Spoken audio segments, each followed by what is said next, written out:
हमारे साथ संगत जी, धन कृपाल जी। आज हम एक अनोखा प्रसंग लेकर उपस्थित हैं।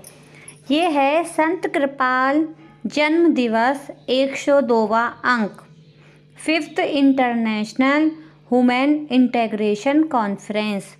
इसमें प्रवचन हैं संत राजेंद्र सिंह जी महाराज के द्वारा कहे हुए, मानस की जात सबे एक ही पहचानो। तो अब इसमें कहते हैं, महाराज जी कह रहे थे कि आज हम सब एकत्र होकर 5th international women integration conference संत कृपाल सिंह जी महाराज की याद में मना रही हैं। उनका महावाक्य be good do good be one, एक बनो नेक बनो का है। आत्मा की परमात्मा से एकता और आत्मा आत्मा की अर्थात जीव मात्र की एकता, इसका अर्थ है। बच्चे रंग की पहचान के लिए एक चक्री बनाते हैं। एक गत्ते पर सफ़ेद कागज़ चिपकाकर उसमें 7 रंग भर देते हैं। गत्ते को गोल काटकर उसे चक्री पर लगा देते हैं।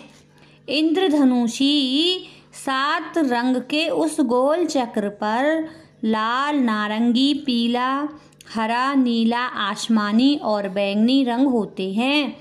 सब ठीक हो जाने पर बच्चे चक्री को घुमाते हैं। वे सारे रंग घुल मिल जाते हैं और केवल सफ़ेद रंग मात्र दिखाई देता है। तेजी से वह चक्र चलता है और एकमात्र सफ़ेद रंग के सिवाय किसी भी रंग का नाम निशान नहीं रहता। बच्चे यह देखकर हैरान हो जाते हैं कि सब रंग मिलकर कैसे सफ़ेद रंग में बदल जाते हैं। उन्हें पता नहीं होता कि बात वास्तव में उनके विचारों से विपरीत है। एकमात्र रंग ही सफ़ेद है। छितराव और बिखराव के कारण सफ़ेद रंग इंद्रधनुष के 7 रंगों में बंट जाता है। हर रंग की अपनी वेवलेंथ, तरंग की सीमा होती है। प्रकाश विभिन्न वस्तुओं में से गुजरता है और ये वस्तुएं विभिन्न वेवलेंथ पर प्रकाश को वापस मोड़ देती हैं, जिससे विभिन्न प्रकार के रंग दृष्टिगोचर होते हैं। लेकिन रंग तो एकमात्र शुद्ध श्वेत रंग अथवा प्रकाश है। ज्योति स्वरूप आत्मा प्राणी मात्र में विराजमान है। परमात्मा के अंश जीव मात्र एक ज्योति के अंश हैं। इसी तरह जीव मात्र एक हैं। जब हम इंसान मात्र को देखते हैं तो बाहरी रचना में विभिन्नता, बालों के रंग, आँखों की बनावट एवं रंग, ऊपरी चमड़े का रंग भी अलग अलग है। काले, भूरे, लाल, पीले, कत्थई, सफ़ेद आदि रंगों के बाल वाले लोग पाए जाते हैं। वे लोग भी मिलते हैं जो अपने बाल हरे, नीले, जामुनी आदि रंग के रंगते हैं। काली, कत्थे की रंग वाली, नीली, हरी आँख वाले लोग देखने में आते हैं। चमड़ी का रंग काले से सफ़ेद तक पाया जाता है। बाहरी रंग चाहे अलग अलग हों, किंतु सबके भीतर एक ही ज्योति विराजती है। वह ज्योति एक ही रंग की होती है। वास्तव में सब में रहने वाली जो आत्मा है वो एक ही है। कबीर साहब, गुरु नानक साहब आदि संत आए। उन्होंने जाति पाति, रंग, नस्ल के भेद को भुलाकर एक ही पाठ पढ़ाया। अव्वल अल्लाह नूर उपाया, कुदरत के सब बंदे, एक नूर ते सब जग उपजिया, कौन भले को मंदे। लोगा भरम न भूलऊ भाई, खालिक खलक खलक माही खालिक, पूरी रहियो सब ठाई। मानव मात्र को जीवन देने वाली एक ही ज्योति है। वह ज्योति जिसे हम ईश्वर, परमात्मा, गॉड, यहोवा, अल्लाह, खुदा आदि नामों से पुकारते हैं, वही हमारी आत्मा की आत्मा है। इस ज्योति पर 4 प्रकार के पर्दे पड़े हुए हैं और चारों का गाढ़ापन अलग अलग है, इसलिए रंगों, वर्णों और कर्मों की भिन्नता पाई जाती है। जिस प्रकार प्रकाश की सफ़ेदी इंद्रधनुष के 7 रंगों में भिन्न भिन्न पदार्थों में पाई जाती है, उसी प्रकार बाहरी आवरणों में घिर जाने के कारण शरीर यानी पिंड तक आते आते प्रभु की ज्योति भी अनेक प्रकार के रंगों में नजर आती है। यदि हम मानव मात्र की एकता को जान जाएं, तो हम पाएंगे कि आत्मा के स्तर पर हम सब एक हैं। संत कृपाल सिंह जी महाराज, जिनका कि 102वां जन्म दिवस हम आज मना रहे हैं, फरमाते थे, एकता तो आगे ही मौजूद है, आत्मा करके हम सब एक हैं। एक प्रभु के पुजारी होने के नाते भी हम एक हैं। हमारी अंदरूनी बाहरी बनावट एक सी है। एक ही तरीके से हम पैदा होते, खाते पीते, बीमार होते और मरते हैं। मानवीय गुणों के कारण भी हम एक हैं और हम जिस लक्ष्य प्रभु को पाना चाहते हैं वह भी सबका एक ही है, इसलिए भी हम सब एक हैं। हम सबको अपने अंतर में जाना है। वहाँ जाकर हम पाएंगे कि हम शुरत अथवा ध्यान होने के नाते एक हैं और शब्द हमारी आत्मा की आत्मा है। यही अद्वैत है। आत्मोद्धार के लिए विवेक को धारण करना आवश्यक है। मनुष्य मात्र बंधु है, यही बड़ा विवेक है। एक पिता की संतान होने के नाते हम आपस में भाई भाई और भाई बहन हैं। हमारा यही कर्तव्य है कि हम अपने अंतर में उतरकर अपनी ज्योति स्वरूप आत्मा और परमात्मा का दर्शन करें। फिर हम पाएंगे कि जो ज्योति हम में है वही मानव मात्र, इतना ही नहीं जीव मात्र में भी है। मनुष्य में भेद कर देने वाला रंग ही नहीं, उसे अलग अलग समुदायों में बांट देने वाला धर्म भी है, मान्यताएं भी हैं। संसार में अनेक धर्म हैं, हिंदू, बौद्ध, जैन, इस्लाम, ईसाई, सूफी, यहूदी, पारसी, ताओ आदि बड़े बड़े और भी कई छोटे छोटे सैकड़ों मतांतर हैं। ये भी इंद्रधनुषी रंगों की तरह से हैं। धर्मों का तुलनात्मक अध्ययन करने पर पता चलता है कि इन धर्मों की नींव में एक महान धर्म छुपा हुआ है और वह धर्म है प्रेम। सब धर्मों की मूल मान्यता एवं आधार एक ही है कि एक ही सृजनात्मक, एक ही सृजनहार शक्ति है। उसे अलग अलग भाषाओं में अलग अलग नाम दिए गए हैं। उसे परम आत्मा अथवा ओवर सोल भी कह सकते हैं। सभी धर्म यह भी मानते हैं कि आत्मा परमात्मा की अंश है, अग्रे रब्बी है और प्रभु ने उसे इस संसार को आबाद रखने के लिए अपने से अलग किया हुआ है ताकि वह एक शरीर धारण कर ले। सभी धर्म यह भी कहते हैं कि मानव जन्म का लक्ष्य प्रभु की प्राप्ति है, अपने मुकामे हक पर आत्मा को पहुंचाना है। सारे धर्म परमात्मा से आत्मा के मिलन का एक ही रास्ता सिखाते हैं, वह प्रेम का मार्ग है। परमात्मा की प्राप्ति का दूसरा कोई अन्य मार्ग नहीं है। इस प्रेम को 2 प्रकार से व्यक्त किया जाता है, प्रभु प्रेम अथवा भक्ति और मानव प्रेम अथवा भाईचारा। दशम पातशाह श्री गुरु गोविंद सिंह जी महाराज फरमाते हैं, साची कहूँ सुन ले हो सभे, जिन प्रेम कियो तिन ही प्रभु पायो। संत कृपाल सिंह जी महाराज फरमाते थे, परमात्मा प्रेम है, प्रभु की अंश होने के नाते से आत्मा भी प्रेम है और प्रभु प्राप्ति का मार्ग भी प्रेम ही है। बाइबिल भी यही कहती है, अपने प्रभु प्रीतम को अपने संपूर्ण हृदय से, संपूर्ण आत्मा से तथा पूरे मन से प्यार करो। क्राइस्ट ने भी यही कहा है कि अपने पड़ोसी से आत्मीयता रखो।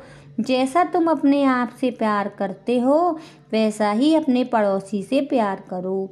सब धर्मों की गहराई में जाकर हम यही पाते हैं कि सब धर्मों का मूल एक ही है, उनके भीतर एक ही तथ्य छिपा हुआ है और वह है प्रेम।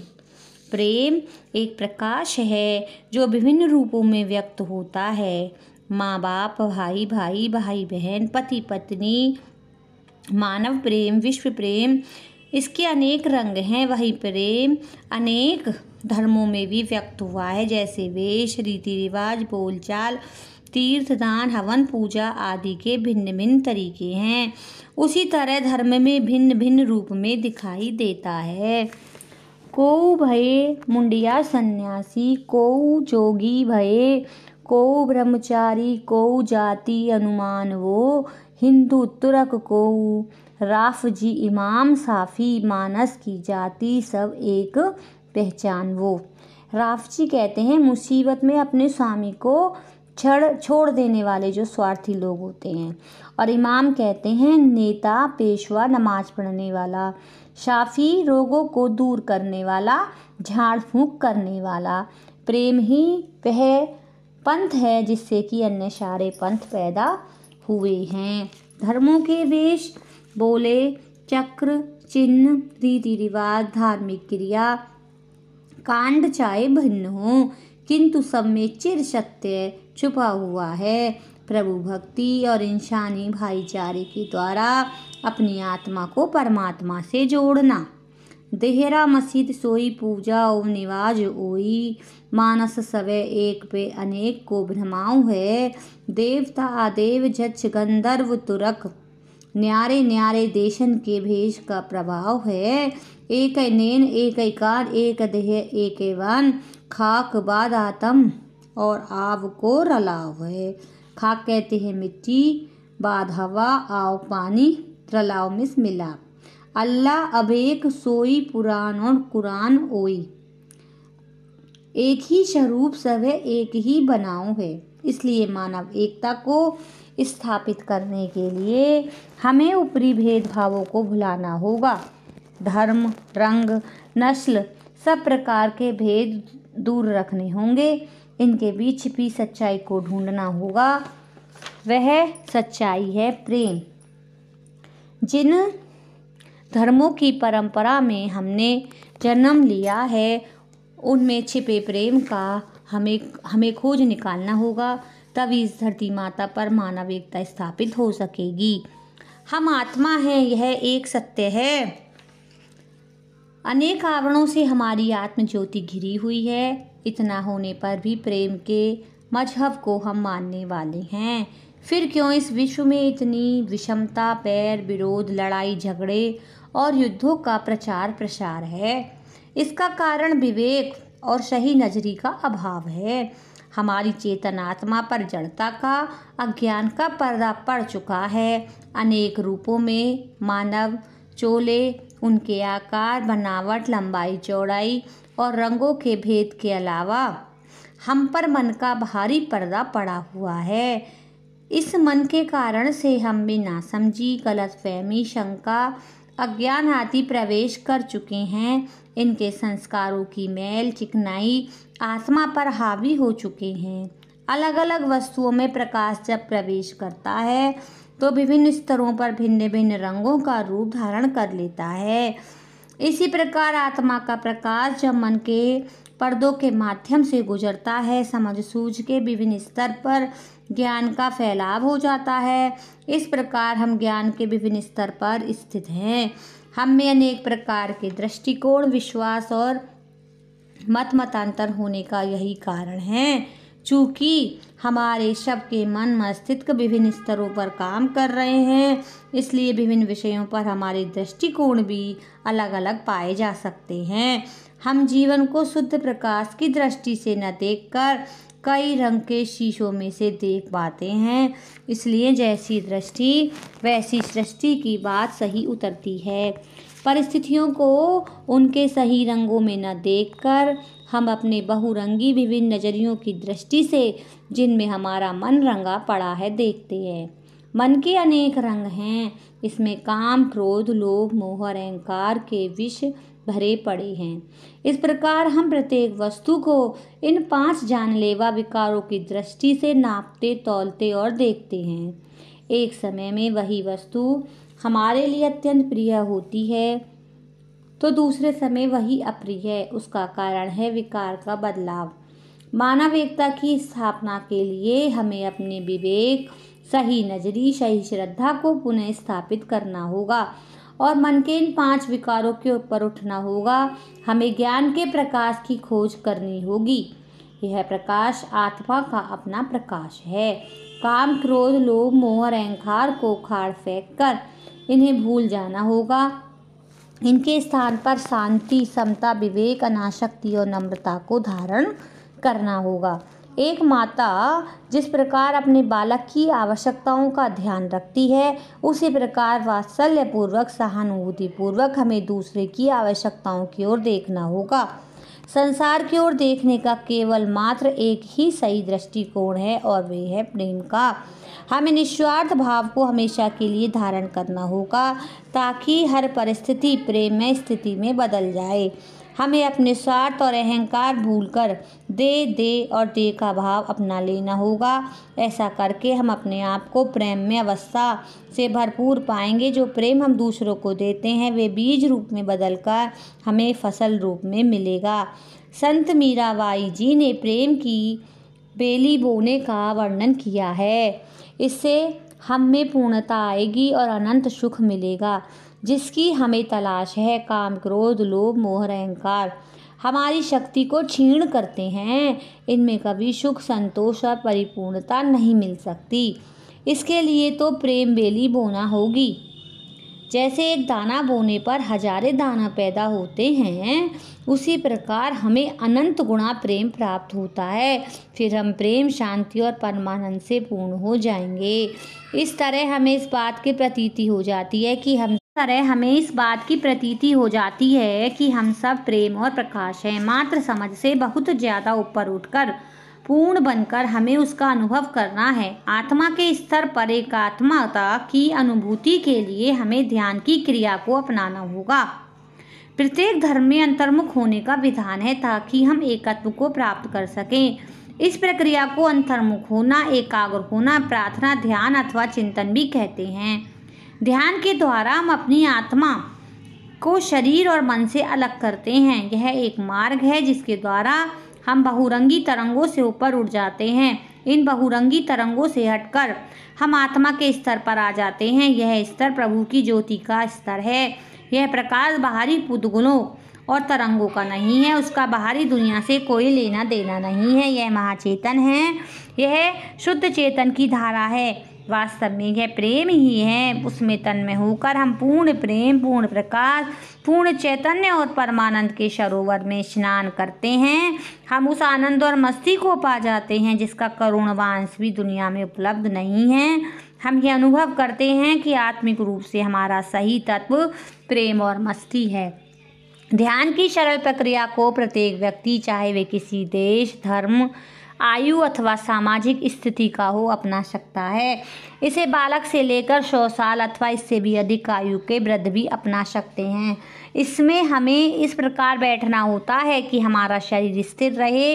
आंख बंद करके हम 2 भ्रूमध्य दिव्य चक्षु, शिव नेत्र, दशम द्वार अथवा आज्ञा चक्र पर ध्यान को एकाग्र करते हैं। मन को स्थिर करने के लिए हम 5 नामों का सिमरण करते हैं। जिन्हें नाम मिल चुका है वे पवित्र 5 नामों का सिमरण करें, लेकिन वह सिमरण मानसिक हो ताकि हमारी दृष्टि को कोई बाधा ना पहुँचे। इस सिमरण के जारी रहते हम बंद आँखों के द्वारा अपने सामने के अंधकार में ध्यान को टिकाएं। हम बड़े प्रेम प्यार से एकाग्र होकर जो सामने दिखाई दे उसके मध्य में ध्यान टिकाएं। ऐसा करने पर प्रकाश दृष्टिगत होगा। किसी भी रंग का प्रकाश हमारे सामने आ सकता है। इसके पश्चात हम अंतर के चिदाकाश में आसमान, सितारे, चंद्र और सूर्य के दर्शन करते हुए अपने गुरु के दिव्य स्वरूप के दर्शन करेंगे, जो कि हमारी अंतर्मुख यात्रा का मार्गदर्शक बन जाता है। अंतर में ध्यान टिकाने पर प्रकाश और शब्द अथवा नाद के संपर्क में हम आते हैं। शब्द की धारा हमें प्रभु से मिलाप कराने हेतु आगे के मंडलों में ले जाती है। इस धारा के कई नाम हैं। नाम, शब्द, ज्योति और श्रुति, उद्गीत, कलमा, सरमदी, शांति की आवाज़ आदि आदि। यह धारा परमात्मा से निकल कर आती है और परमात्मा में ही हमारी रूह को मिला देती है। यह हमारे अंतर में गुंजायमान है। इसका संपर्क ध्यान के द्वारा हमें मिलता है। अब हमारी आत्मा देह ध्यास को छोड़कर ऊंचे रूहानी मंडलों में प्रवेश कर जाती है। अंड ब्रह्मांड पार ब्रह्म के मंडलों को पार कर अंत में हम महाचेतन के मंडल में पहुंच जाते हैं। इस मंडल को मुकाम हक अथवा सचखंड कहते हैं। उस अवस्था में हमारी आत्मा परमात्मा में लीन हो जाती है। अब हम प्रभु की उसी ज्योति को मानव मात्र में ही नहीं वरन सकल चराचर में देखते। हमारा प्यार विकसित होकर एक पिता की समस्त संतान मात्र से हो जाता है। यही वह स्थिति है जहाँ हम सच्चे रूप से मानव एकता का अनुभव कर सकते हैं। इस बात की गवाही इतिहास भी देता है कि महापुरुषों ने इस स्थिति का अनुभव किया है। वे अपने प्रेम प्यार के कारण से इस मृत्यु लोक में अमर हैं, क्योंकि वो प्रेम के आदर्श हैं। वे प्रेम अहिंसा शांति निष्काम सेवा के स्वरूप हैं। राम कृष्ण महावीर बुद्ध महात्मा मूसा ईसा बाबा फरीद कबीर नानक आदि जो हजूर बाबा सावन सिंह जी महाराज परम संत कृपाल सिंह जी महाराज दयालपुर संत दर्शन सिंह जी महाराज आदि आदि प्रमुख हैं। इस मृत्यु लोक में आकर उन्होंने मानव एकता और प्रेम का संदेश फैलाया। उन्होंने अपना संपूर्ण जीवन प्रेम प्रकाश और एकता को पूरे विश्व में फैलाने के हेतु लगा दिया है। इनमें से प्रत्येक ने इस अनुभूति को ध्यान प्रार्थना और प्रेमा भक्ति के द्वारा प्राप्त किया है। उन्होंने खुदा से इश्क किया और आदमी से प्यार। पशु पक्षी कीड़े मकोड़ों एवं जलचर थलचर सभी से उन्होंने प्यार किया। मानव मात्र को उन्होंने प्रेम का पाठ पढ़ाने का यत्न किया। उन्होंने तो यहाँ तक सिखाया कि हम अपने विरोधी से भी प्यार करें। ईशा ने यही कहा है कि हमें अपने विरोधी से भी प्यार करना चाहिए। ईशा ने यही कहा कि हम अपने दुश्मनों से भी प्यार करें। इस युग में महात्मा गांधी और डॉक्टर मार्टिन लूथर किंग ने हमें यही सिखाया कि प्रेम का पाठ किस प्रकार से आज के युग में भी क्रांतिकारी सिद्ध हो सकता है। अब्राहम लिंकन जो अमेरिका के प्रेसिडेंट थे ने सिविल वार के समय अपने उदाहरण के द्वारा एकता का पाठ पढ़ाया। लिंकन ने अपने बुद्धिमत्तापूर्ण कथन में अपने प्रश्नकर्ताओं को उत्तर दिया, अपने विरोधियों का नाश मैं उन्हें मित्र बनाकर करता हूँ। हम भी इसी प्रकार अपने जो विरोधी हैं उन्हें हानि पहुँचाने की सोचने के स्थान पर अपने मित्र बनाने की सोचे तो सचमुच में हमें अपना कोई विरोधी नज़र नहीं आएगा। एकता स्थापित करने का यह भी एक महान मूल मंत्र है। दसम पातशाह गुरु गोविंद सिंह का एक उदाहरण इस संबंध से बड़ा महत्वपूर्ण है। अन्याय के विरुद्ध गुरु साहब का युद्ध चल रहा था, किंतु उनके बाणों के सिरों पर सोने का पतरा लगा हुआ होता था ताकि दुश्मन ज़्यादा घायल ना हो, और हो भी जाए तो उसके इलाज का धन तुरंत उसे मिल जाए।